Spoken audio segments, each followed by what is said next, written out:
Our second speaker tonight is Dr. Liam Engel. Liam is a drug science researcher and communicator. He's research fellow at Edith Cowan University School of Medical and Health Sciences, has a passion for illicit substances, particularly the areas of harm reduction, psychedelics, ecology, internet, and reform. What a great collection of interests you have, Liam.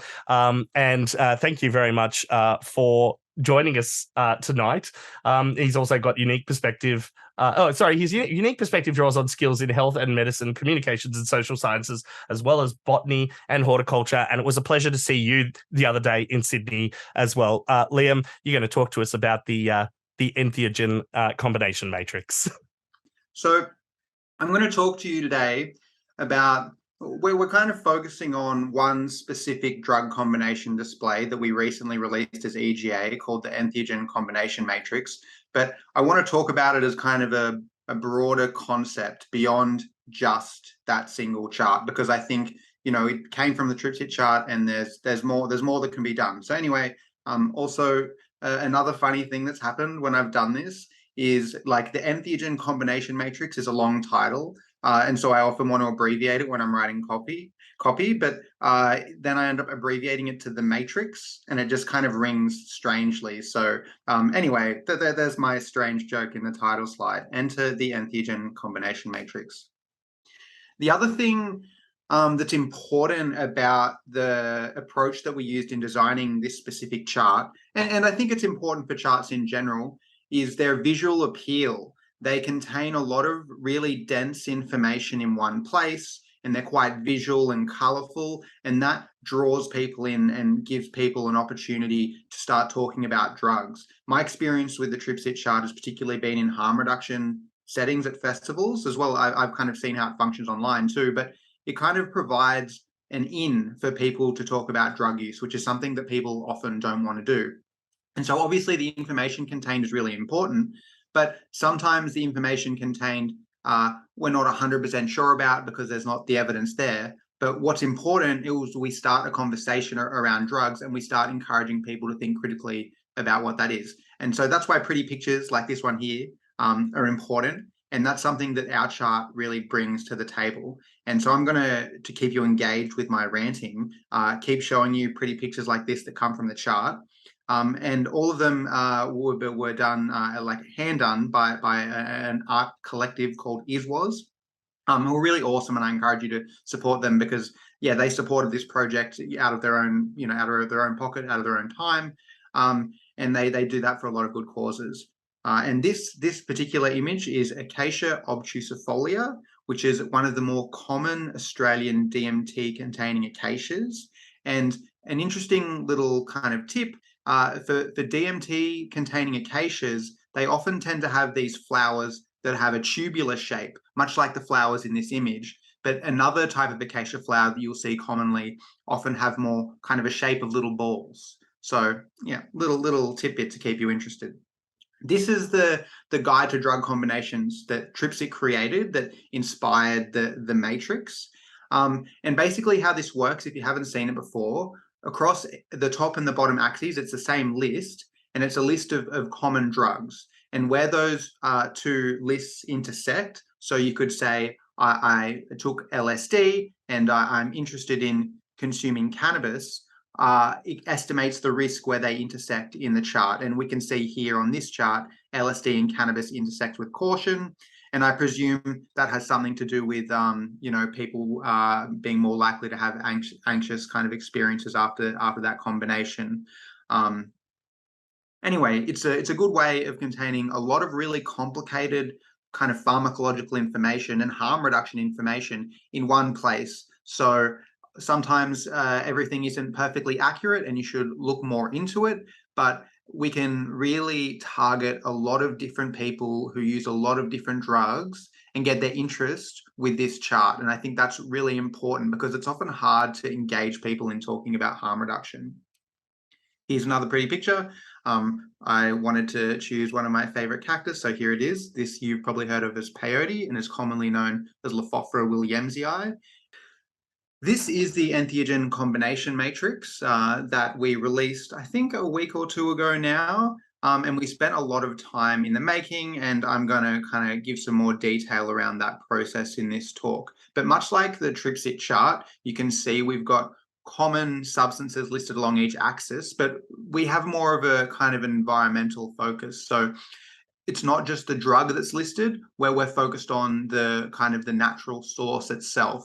And we've listed not only the name of the drug, but also the name of the botanical name, or the taxonomic name of the item that's listed. And we've also given the colloquial name. And I think kind of hitting these three different names at which people might recognize these different substances or sources is a good way of increasing people's literacy around both plants and drugs, which is important for harm reduction, and I think and hope also potentially for conservation, because until you know what species are threatened and aren't threatened, it's difficult to have a conversation around that. And so that's another little nuance we've got to our chart, as well as those images, which I think also tie into this kind of harm reduction and conservation around identification, because when people are better able to tell what something is by looking at it, they're in a better position to understand, you know, what the risks are for when they are dealing with it, because otherwise they, you know, maybe they'll misidentify it or just not really understand what's going on. Oh, actually, one thing I didn't say. Another kind of unique thing about how we structured this chart is you'll notice it's kind of on a more risky to less risky from left to right, or from top to bottom.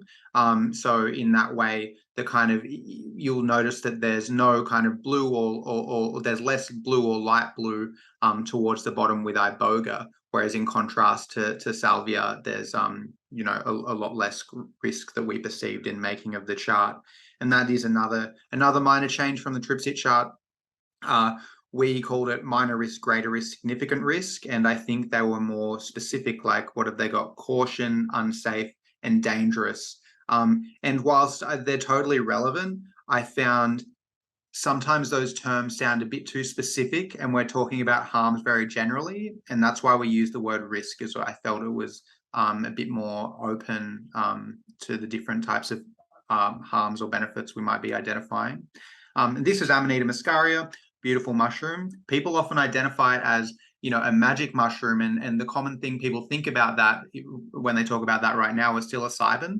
And so I think there's often people that go out that might consume this mushroom thinking that it's going to be like that, but it's actually not. The active component is iobotenic acid, which converts into muscimol, which is basically a GABA agonist, which is kind of has effects more like alcohol or Valium and less like a traditional psychedelic. In making the chart, there are a few kind of core principles that we abided by, and I think the most important one that can be confusing maybe to people that want to use these types of harm reduction resources sometimes, but we're always on the side of caution, and we're risk averse. So if we think maybe it's okay, or maybe there's synergy, but maybe there's also some kind of danger there, we'll always just assume the danger and put it on the chart, because we don't want to be in a position where we're not recognizing and potentially misleading someone into making a dangerous decision. So it's easier, you know, to suggest the safer option. And a strong example of that is Cambo. You know, on the chart, it's the second most risky. It's in that second spot, and that's actually kind of my intuition is probably not the second most risky thing on that chart in terms of combinations, but it is one of the most unstudied things, and there's a kind of only a recent popular culture of consumption, so there's not even heaps of anecdotal evidence. And for that reason, because of this lack of evidence, we err on the side of caution and give everything kind of with Cambo kind of maybe a bit more of a risk than sometimes people would assume to be the case.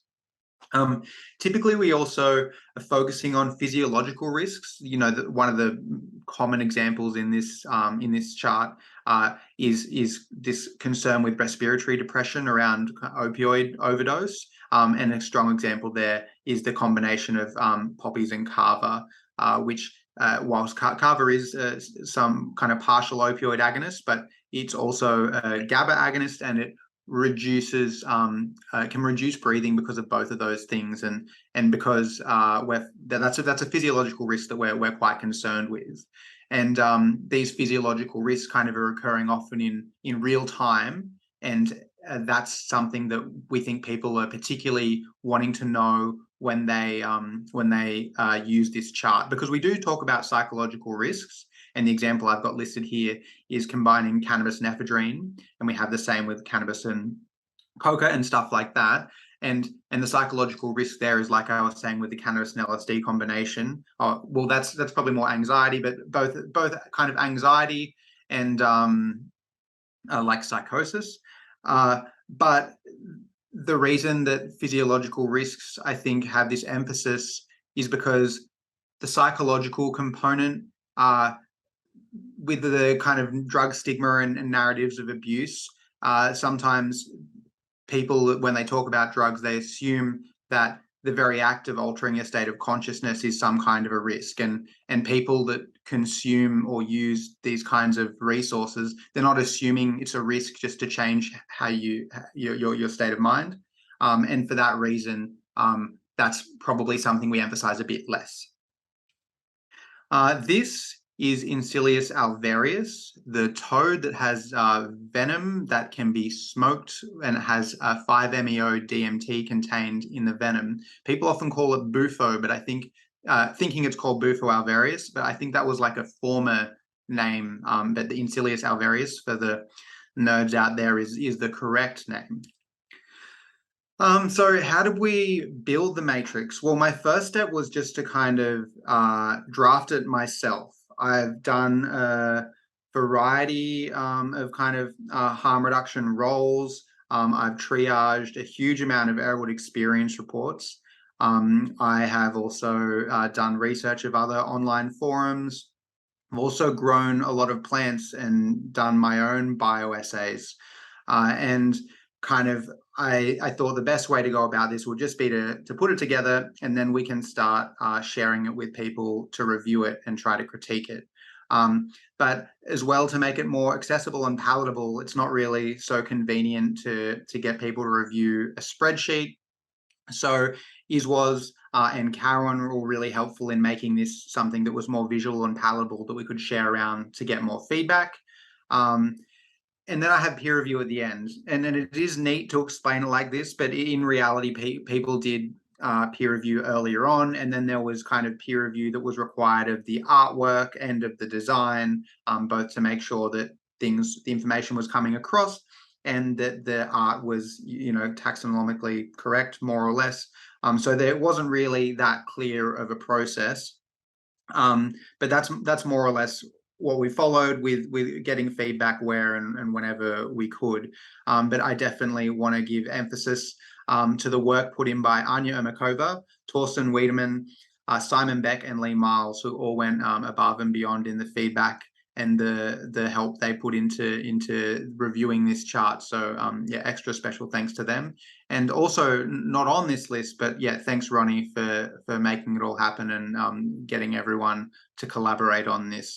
Yeah, Ronnie was invaluable to making this happen. This is Ipomoea tricolor, which people commonly know as morning glory. You probably have actually in Australia seen it around growing as a weed. It contains LSA in the seeds, but people tend to get a bit disappointed because this weed that's growing all throughout Australia seems to seed very rarely. So yeah, if people are looking for that, good luck. Some other interesting things that came across to me while working on this chart that I think are kind of worth emphasizing, because I was in some ways surprised, and I learned things, and just maybe more common entheogen harms that really don't get emphases. And the first one is, how many things are opioid receptor agonists? I didn't realize that salvia was. It also does a bunch of other stuff. I didn't really realize that cambo was either, or that kava was. I knew that kratom and poppies were, but I was surprised by the rest. And even though lots of these are only partial opioid agonists, it's naive to assume that it's always safe to combine them. And we are on the side of caution, especially with these physiological risks around respiratory depression. But the upside is, if you are going to play with these things anyway, the harm reduction message is actually really simple. Carry naloxone, it's the same, support we use for people using other types of opioids, and learn how to use it. It's quite simple. But that's a way of reversing the effects of opioid overdose if someone did stop breathing as a result of these combinations.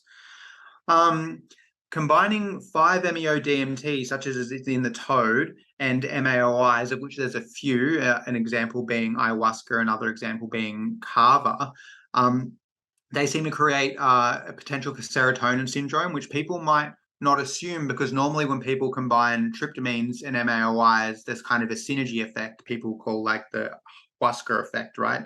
But that's not the case in 5-MeO-DMT, or perhaps the effects are increased. I'm not sure, but there are a number of reports of people getting some kind of serotonin syndrome following these combinations, and that's a risk that I think needs huge emphasis. So people that are using 5-MeO-DMT should be extra cautious with any combinations that they're considering doing. And if you are in a situation where you're confronted by serotonin syndrome, contact emergency services, keep the person cool and hydrated. The last thing is a very nerdy thing, and I don't want to overemphasize how much I understand pharmacology, because I had some help with this one, but let me tell you how I understand it. So there's an enzyme that's produced by your liver that's called CYP2D6, and a bunch of these different plant drugs interact with that, and they don't always do it in the same way. But the kind of the main common ways that those two they seem to interact is some of them stop that enzyme from working, and some of them need that enzyme to be metabolized. And so the result of this means that if you combine these two drugs, you might stop, your drug might stay in your system for longer, and things like that. But it does seem like the harm that occurs as a result varies depending on the combination. It's less consistent than these other two examples I've given of opioid agonists and of 5-MeO and MAOIs. So I can't give you a kind of a generic harm reduction response, but be very cautious if you are combining things that mess with this enzyme. And I've created a list here of those things that seem to mess with that enzyme, and the chart makes it even simpler. But yeah, very complicated, and that's kind of the cool thing about this chart, right? We can skip trying to understand this very obscure thing and go straight to the applied information that people need to know if they're trying to reduce harms around drug use. This is a picture of the classic ayahuasca vine itself.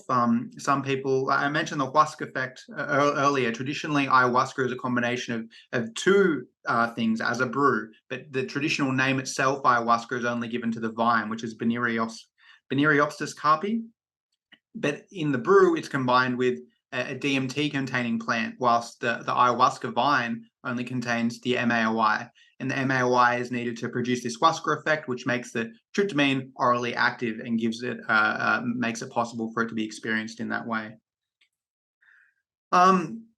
Something that I've thought about in terms of this drug combination display concept more broadly, and what I want for the future of it, is there basically to be a kind of a web version, a digital version. And I call it a dynamic display. And that's in the sense that the chart, we do update it, and we will update it because new information will come and we'll want to make changes.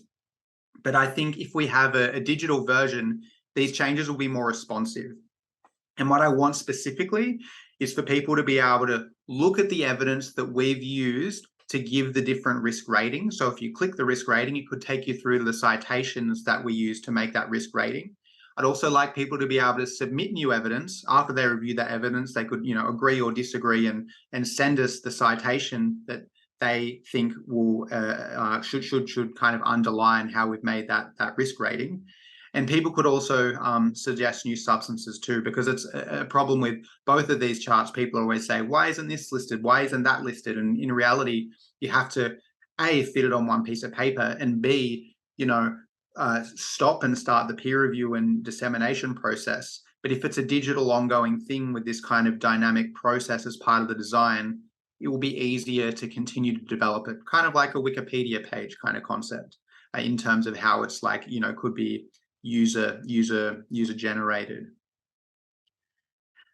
This is the opium poppies, Papaver somniferum, and typically to people to harvest the latex by making small cuts in the pods, and they bleed this white liquid that then turns to brown and then can be collected into like a little ball of resin.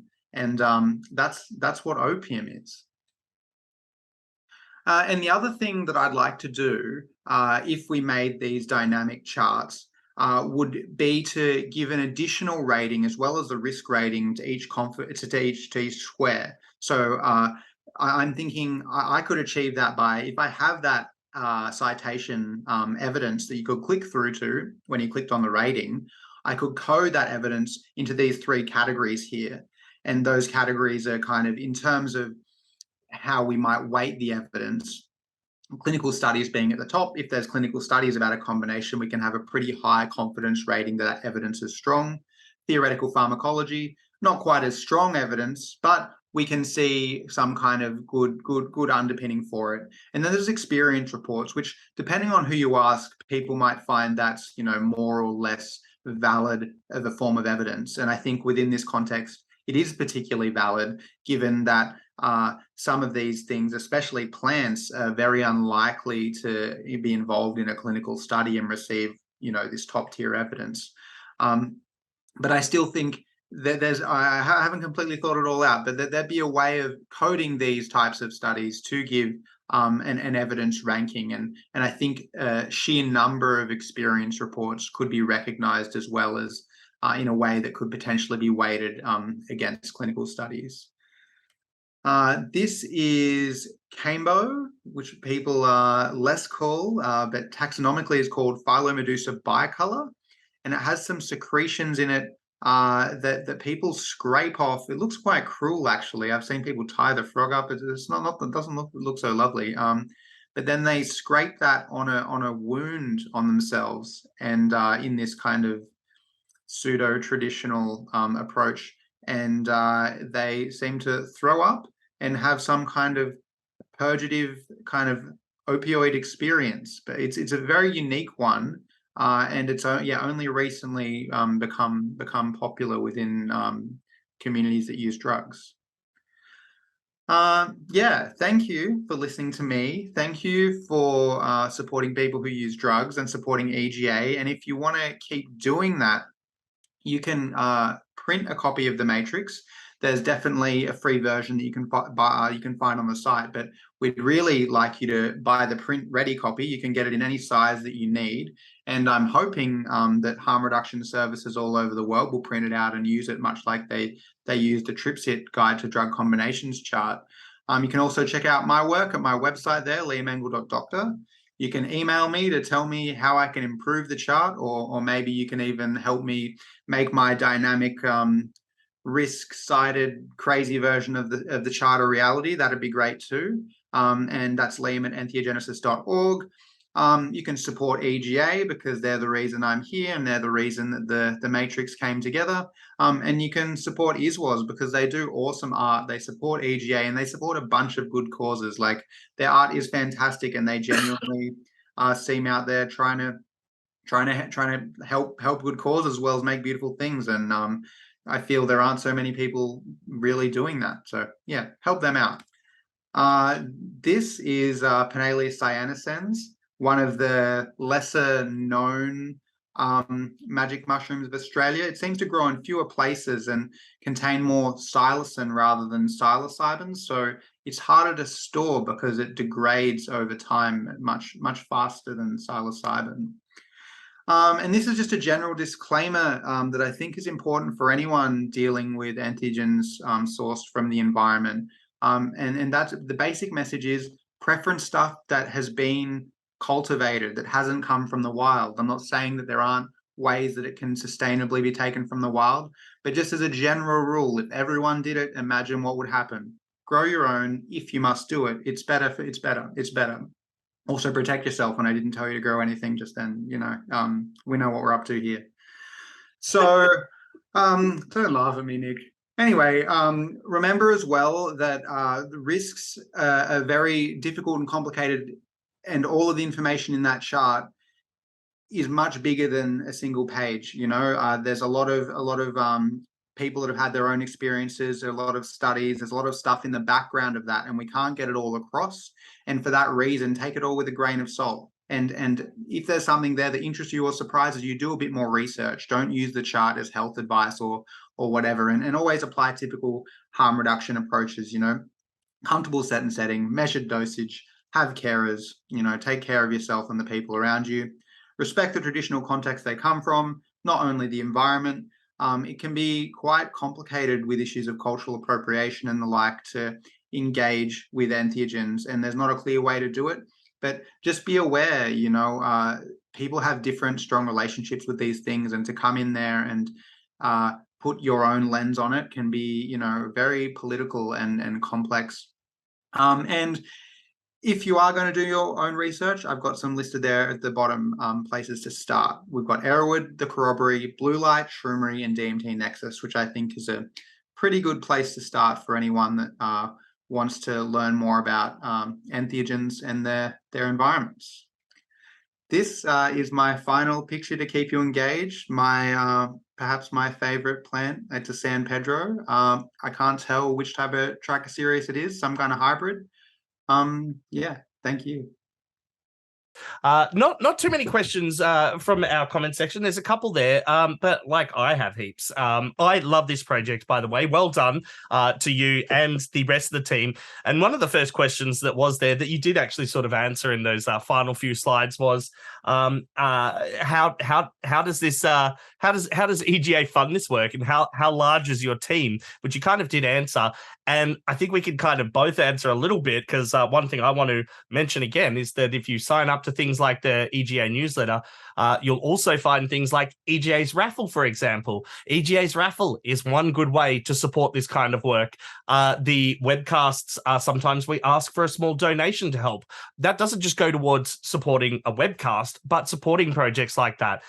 So all of these little things, coming along to events, of course, and buying things like merchandise, all of these ways support it, and also doing all the things that Liam said. But any that you want to highlight once again for those who want to support this work? No, I mean, obviously, money is fantastic, but that's hard for everybody. So EGA makes this happen, and EGA runs on the sweat of Ronnie, which is a lot, but not enough. It's not bad, but yeah, we do have to share around one bottle of it, and there's a lot of people, so it's hard sometimes. But no, the point is, a lot of not-for-profit organizations, a lot of community organizations are run in a way where it really is driven from the passion of the people who are involved, and that is why you will often see with many community organizations that they might just disappear one day. It's probably because whoever was the driving force behind it just wasn't able to do it anymore for whatever reason. So if you do love something that's coming out of a not-for-profit, something that's coming out of a community organization, supporting them is so much more important than doing something like, I don't know, buying cryptocurrency or something else. Beyond that, I don't want to cop out and just tell everyone to give us money. I was also saying, it runs on volunteers, and the majority of this was based on people that volunteered and time that was given and effort that was given. And so, yeah, if you don't have cash, a lot of us don't have cash. You can volunteer some time and help out with EGA. It's easy. Yeah, I mean, you might be one of those people with a lot of passion, or even just a little bit of passion and all of that. I mean, that is sort of one of those key resources. And you're right, I don't have a lot of money to support the things that I love, and I wish I did, because there's so many fantastic projects out there that I know are probably finding it difficult to run things as well from even just limited being resources. Here and asking questions in the chat. It's great. It's great. It's all part of it. Exactly. Not too many other questions in the chat. I'm just having a look to make sure I haven't missed one. No, that was the main one. Just how to support it. And yeah, I mean, it's it's a really fantastic project so far. I think you touched on wanting to sort of digitize, create a dynamic environment that people can engage with this information. Especially love the idea of people being able to then drill down further, should they choose, and start to look at the citations, start to find the sourcing of this information, because I think it's really important to have that there. But you're also acknowledging that a lot of people might just want the really simple information, the really flashy information. I think you said the resource has been out for now 2 weeks. I think, was it 2 weeks or 4 weeks? It might have come out just after the You could be last right. I don't believe in time. webcast. I think it is getting close to 4 weeks now, because it must have been the website launch. Yeah, sounds about right. Sorry. Yeah. But I don't know. So, I don't know. okay, I'm guessing you don't have much information or data yet on feedback on how far it's reached. Do you have anything like that? We did. I don't want to misquote it, but I definitely within the first couple of days we got a few thousand hits in terms of just eyes on the chart. So that's awesome.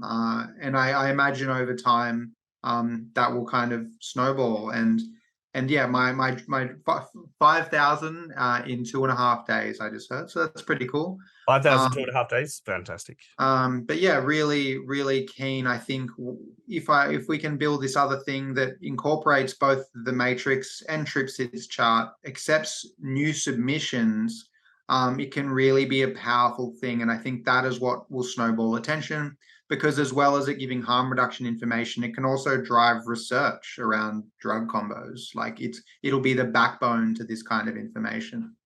One of the things that I was sort of touching on earlier that came up, it comes up in my head a lot, and a lot of conversations that I have with people who are developing resources with a harm reduction perspective, is this issue of cut through to the people that you need to see.